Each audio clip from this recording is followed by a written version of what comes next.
Amém? Vamos à palavra de Deus, Lucas, capítulo de número 15, versículos 16 ao 20, diz assim: Ele desejava encher o estômago com as vargens de alfarrobeiras que os porcos comiam, mas ninguém lhe dava.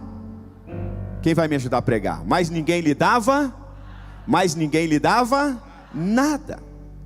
Caindo em si, ele disse: Quantos empregados de meu pai têm comida de sobra, e eu aqui morrendo de fome? Eu me porei a caminho e voltarei para o meu pai, e lhe direi: Pai, pequei contra o céu e contra ti, não sou mais digno de ser chamado teu filho. Trata-me como um dos teus empregados. A seguir, levantou-se e foi para o seu pai. Estando ainda longe, seu pai o viu, e cheio de compaixão, correu para o seu filho, e o abraçou e beijou. Feche os seus olhos. Se possível, coloque a sua Bíblia sobre o seu coração, e diga: Deus, fala comigo nesta noite. Diga: Deus, eu preciso, eu necessito ouvir a sua voz. Eterno, usa-me com poder e glória, que eu diminua, que o Senhor cresça, que teu nome seja glorificado, exaltado, e que teu povo saia daqui extremamente abençoados. Amém, amém e amém. Glória a Deus. O propósito do Senhor Jesus, ao contar as parábolas aos seus discípulos, era para revelar o poder de Deus diante das circunstâncias. Todos nós enfrentamos circunstâncias adversas. Acabamos de cantar. O choro pode durar até uma noite, mas a alegria vem amanhecer. Apesar das pressões que nós enfrentamos, das lutas, das tempestades, Deus, Ele permanece sendo Deus e tendo controle de toda a situação. Eu quero compartilhar com os irmãos o seguinte: duas coisas eu gostaria que você anotasse. A primeira coisa que eu quero que você anote, ainda não é o primeiro tópico, mas eu gostaria que você anotasse: que você completo, você é como uma dinamite. Você completo, você é como uma dinamite. Por isso que Satanás, ele tenta te destruir, ele tenta desconfigurar você.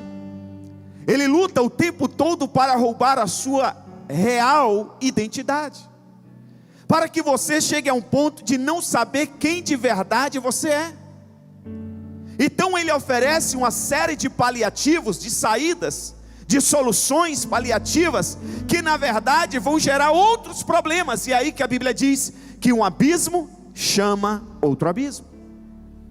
E com isso Satanás, ele vai roubando a sua identidade, ele vai desconfigurando você, e chega uma hora que você se sente uma pessoa incompleta, pela metade, insatisfeita, e você busca essa satisfação em coisas passageiras, banais, momentâneas, que só vão te levar a um outro abismo ainda mais profundo.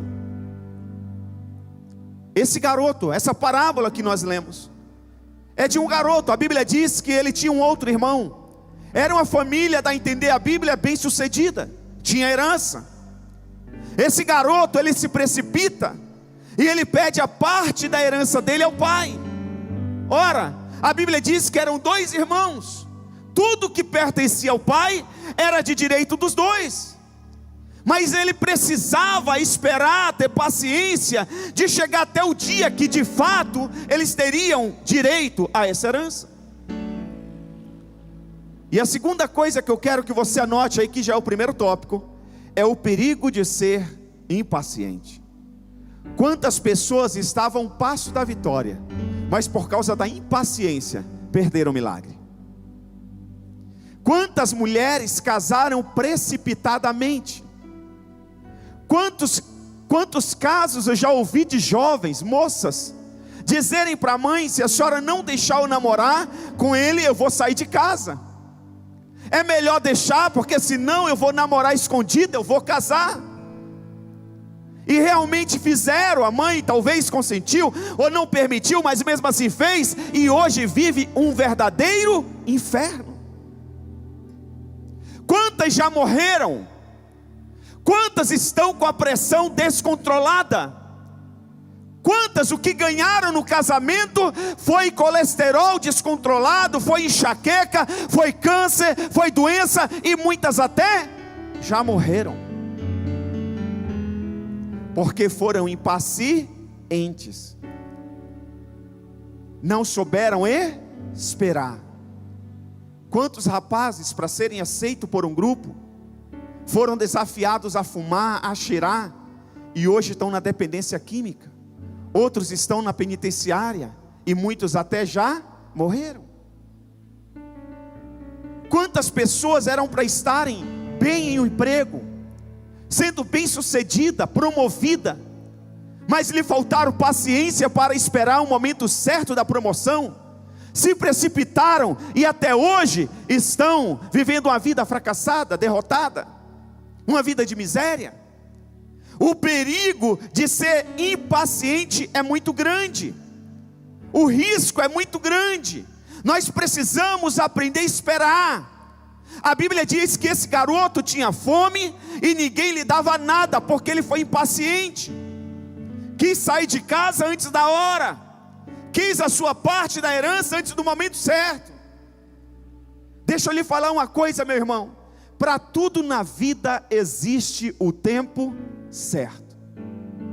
Olha o que diz Isaías, capítulo 30, versículo 18. Contudo, o Senhor espera o momento de ser bondoso com vocês. Ouça, contudo, o Senhor espera ser bondoso com vocês. Preste atenção: o Deus Todo-Poderoso, o Deus que sabe de todas as coisas, o Deus que é onisciente, onipresente, Ele também espera para ser bondoso com a gente. E muitas vezes nós não sabemos esperar. Diga para o seu irmão: você precisa. Fala aí, meu irmão, fala: você precisa aprender a esperar. E o texto continua: Ele ainda se levantará para mostrar-lhe compaixão, pois o Senhor é Deus de justiça. Como são felizes todos os que nele esperam. Como são felizes todos os que nele esperam. Preste atenção: não são felizes aqueles que alcançam o topo, a Bíblia não diz isso. Não são felizes aqueles que têm 2, 3, 4 currículos acadêmicos, embora não seja nenhum pecado disso.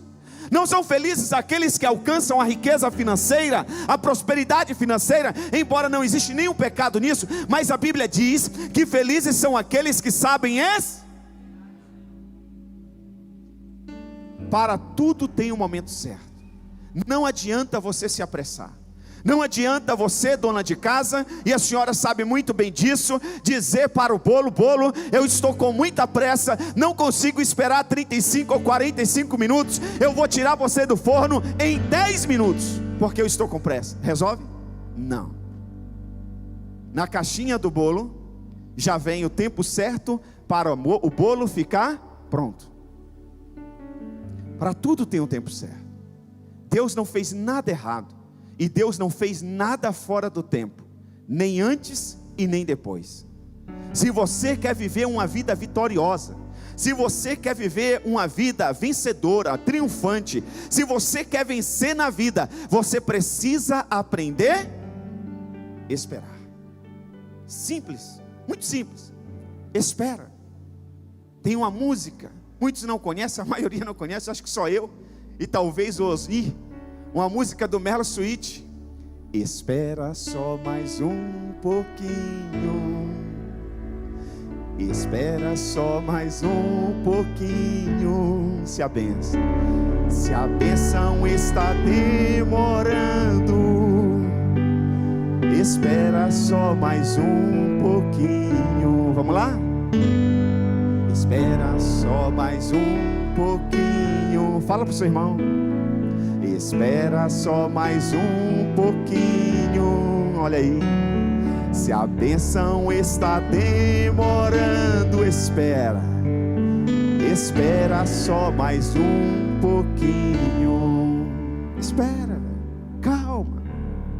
Descansa no Senhor, confia no Senhor. Espera só mais um pouquinho.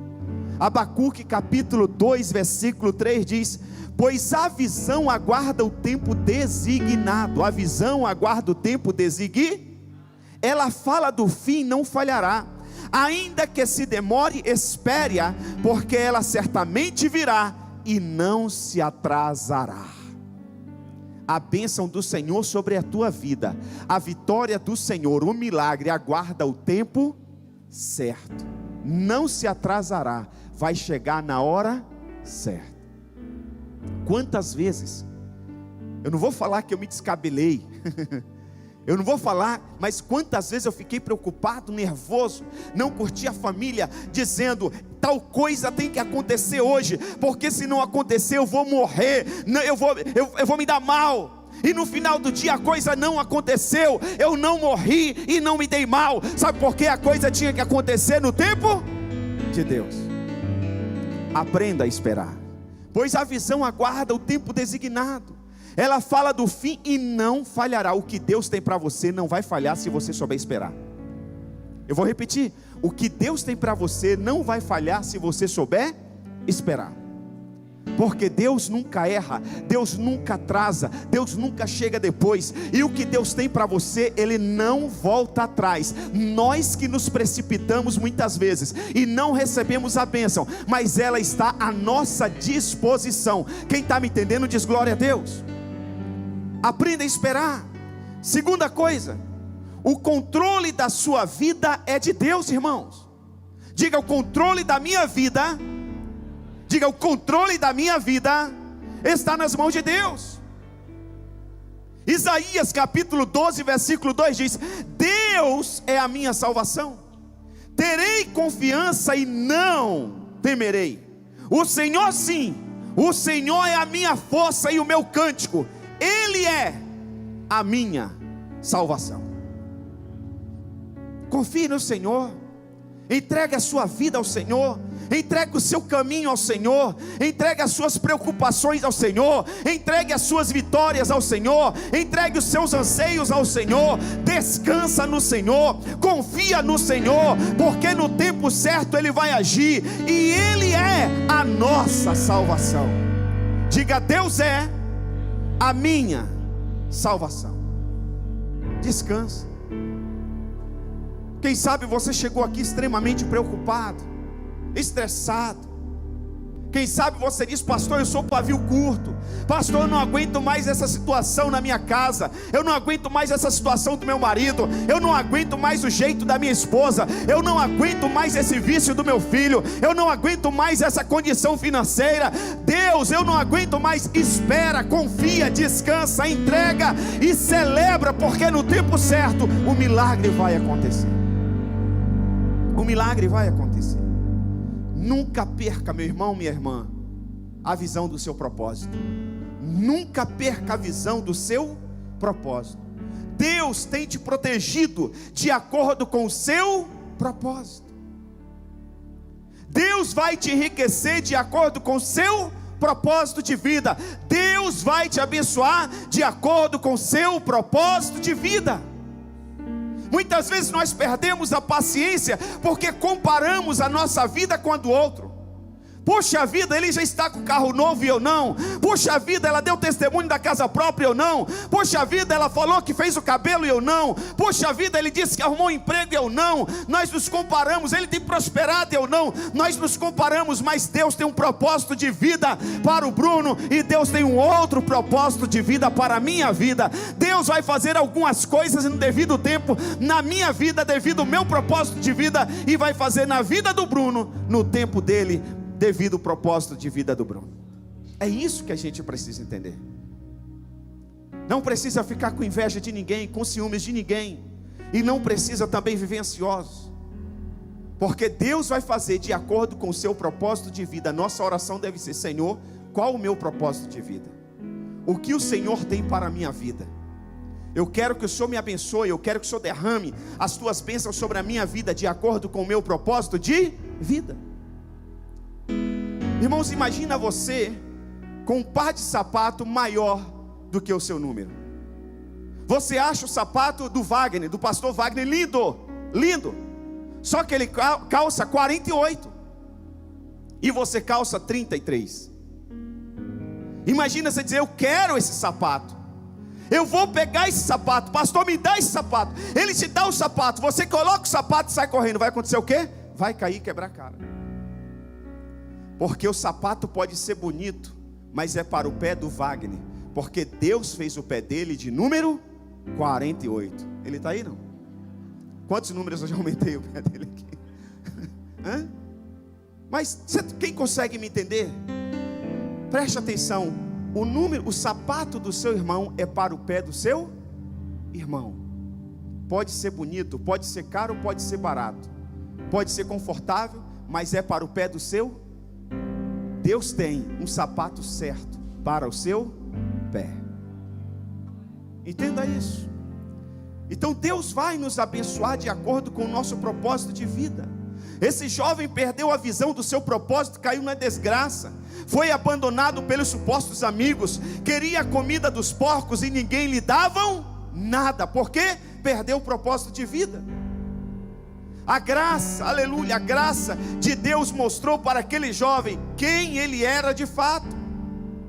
O jovem estava em um chiqueiro, em meio aos porcos, à lama, mas a graça de Deus o alcançou, o favor imerecido. A graça de Deus tira aquele jovem da lama, da fome e da miséria. A graça de Deus hoje está alcançando muita gente aqui nesse auditório. A graça de Deus está alcançando você que está no campus online, independente da situação que você esteja. Deus está te tirando dessa lama hoje, e Ele te levará a lugares altos em nome de Jesus.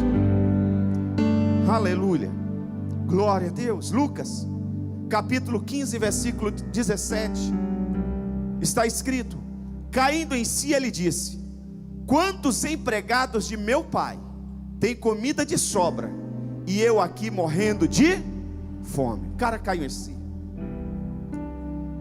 Veio uma revelação profunda para esse jovem. Espera aí, eu tenho um pai, eu tenho um Deus que me ama, eu tenho um Deus que cuida de mim. Eu tenho um pai que tem casa, que tem comida, que tem roupa, tem empregados. E os empregados do meu pai, eles se alimentam melhor do que eu, eles têm comida de sobra. E eu aqui estou passando. Irmãos, preste atenção. Nós precisamos cair em si. Muitos de nós precisamos cair em si. Para de viver uma vida ilusória. Para de viver aquilo que você não é. Uma coisa é ter fé, uma coisa é acreditar, e outra coisa é viver uma vida de ilusão. Você é você e a sua amiga é sua amiga. Você, meu querido, é você. Deus te fez assim. E o seu amigo, por mais que ele seja bonito, tenha os olhos verdes, azuis, cabelos loiros, talvez por mais que ele seja alto e você é baixo, Deus te fez assim. Ele tem um propósito na sua vida, do jeito que você é. Entenda isso, querido. Irmãos, muitas vezes Deus fala conosco na igreja, Deus ministra as nossas vidas, nós nos arrependemos e nós falamos: quando eu chegar em casa eu vou resolver essa situação, quando eu encontrar o meu cônjuge eu vou resolver essa situação, amanhã lá na empresa eu vou resolver essa situação. Só que quando a gente sai daqui, para na lanchonete, bate um papo, come um salgado, entra no carro e chega em casa, já esqueceu de tudo que prometeu que ia fazer. E por isso que a vida de muitas pessoas não mudam.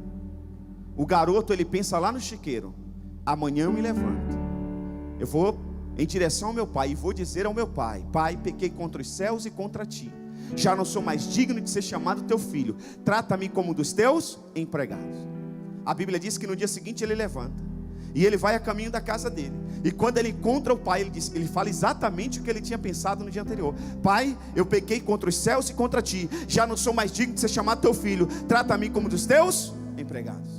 O pai nem respondeu, mas ele falou. Irmão, sabe, muitos de nós temos que sair daqui dessa reunião hoje e dizer para algumas pessoas: fui eu que errei, fui eu que pisei na bola, o errado aqui sou eu, fui eu que te maltratei, fui eu que não dei atenção, fui eu mesmo que falei, me perdoa. Talvez você não queira nem mais ser o meu amigo, mas preciso te falar a verdade, e a verdade é essa: eu falhei. Talvez muitos de nós temos que sair daqui amanhã lá na empresa, dizer para o gerente, dizer para o diretor, para o seu patrão: olha, eu errei, eu falei que cheguei tal hora, mas eu não cheguei, eu falei que eu tinha esse banco de horas, mas não é tudo isso, eu peguei isso aqui dizendo que era direito meu, mas não é, tome de volta. Nós vamos ter que fazer isso para alcançarmos a vitória, para vencer na vida. Se esse garoto voltasse para casa e no meio do caminho ele empinasse o nariz e chegasse para o pai dizendo: eu quero morar aqui, talvez ele não tinha alcançado a graça que alcançou, talvez ele não tinha tido o perdão que ele teve. Mas exatamente do jeito que ele estava lá no chiqueiro, ele pensou, ele chegou na presença do pai e falou. E o interessante, queridos, que o pai não responde nada para ele. Sabe o que o pai faz? Abraça e beija. Porque mesmo ele tendo errado, mesmo ele tendo ido para o chiqueiro, mesmo ele tendo gastado toda a sua herança, ele continuava sendo filho, e o pai continuava sendo pai. Você pode ter errado pra caramba. Eu já vi pessoas falando assim: pastor, Deus não me ama não, eu não tenho mais direito do perdão não, eu já errei muito, eu já falhei muito. Por mais que você tenha errado, você continua sendo filho, e Deus continua sendo seu pai. O que você precisa? Se arrepender. O que você precisa, como dizem por aí, é baixar a crista. O que você precisa? Abaixar a guarda, é se humilhar, como disse Jesus: aprendam de mim que sou manso e humilde de coração. Aprendam de mim, aprenda com Jesus, seja manso, não tenha medo de se humilhar não. A Bíblia diz que aqueles que se humilham serão aqueles, se você se humilhar, Deus vai te exaltar. Esse garoto se humilhou. Você imagina a vergonha que era. O garoto saiu talvez com muito dinheiro, saúde, bem vestido, cheiroso, e agora ele volta sujo, sem mala, sem dinheiro, com fome e envergonhado. Mas ele tira uma força, a graça que alcançou ele dá essa força para ele, e ele diz: pai, eu pequei, me perdoa. Será que você tem coragem de dizer hoje para alguém? Feche os seus olhos neste momento. Todos nós erramos, todos nós falhamos. Tiago vai dizer que aquele que diz que não tem pecado já pecou, mentiu, porque todos pecaram. Todos, Paulo diz que todos pecaram. Agora com os olhos fechados, por favor, feche os olhos. Com os olhos fechados, peça ao Espírito Santo para trazer à sua memória alguns erros que você já cometeu com alguém, e você batia o pé que estava com a razão, que foi o outro que errou e não você. Agora diga para você mesmo, pode ser em pensamento mesmo, diga para você mesmo: eu vou procurar essa pessoa, e eu vou dizer para ela que fui eu que errei. Eu vou pedir perdão, eu vou me humilhar, porque eu sei que o meu Deus, no seu devido tempo, vai me exaltar. Abra os seus olhos. Não é o que você diz aos outros que vai mudar a sua vida, mas é o que você diz a você mesmo. Quantas coisas você já falou para outras pessoas e não mudou nada na sua vida? Talvez mudou até a vida do outro, mas a sua não. Às vezes nós somos mestres em dar conselhos para os outros, e muitos dos conselhos que nós damos, nós deveríamos chegar no espelho de casa, olhar para a gente mesmo e dizer: olha, aquele conselho que eu dei lá na igreja, agora serve para você, Isaac, agora serve para você, João. Pratica no mínimo metade do que você falou lá, que você vai vencer aqui. Porque às vezes a gente dá um monte, a gente olha para a vida dos outros e vê um monte de problema, e ao mesmo tempo apresenta uma série de soluções, é ou não é? E às vezes a nossa vida está mais bagunçada do que a do outro. Às vezes nós estamos mais na lama do que o outro, mas nós não olhamos para nós, não falamos nada para nós, só falamos para o outro. O que eu acho legal desse garoto é que ele diz: eu vou dizer que eu pequei. Não foi meu pai que pecou, não foi meu pai que era ignorante, não era minha mãe que era bruta, não foi meu pai, fui eu que errei. Porque o pai poderia ter insistido, poderia ou não poderia? Fala a verdade. Vamos dar um conselho para esse pai aqui. Esse pai poderia ter insistido. A Bíblia não dá a entender que esse pai insistiu em momento nenhum, simplesmente dá a entender que ele pegou e entregou a herança. Mas o garoto não diz: o meu pai errou, fui eu que errei. Fui eu que errei. Irmãos, está faltando nós falarmos para nós mesmos: você errou, fulano. Lucas 15:20. A seguir levantou-se e foi para o seu pai. Estando ainda longe, seu pai o viu e, cheio de compaixão, correu para o seu filho, o abraçou e o beijou.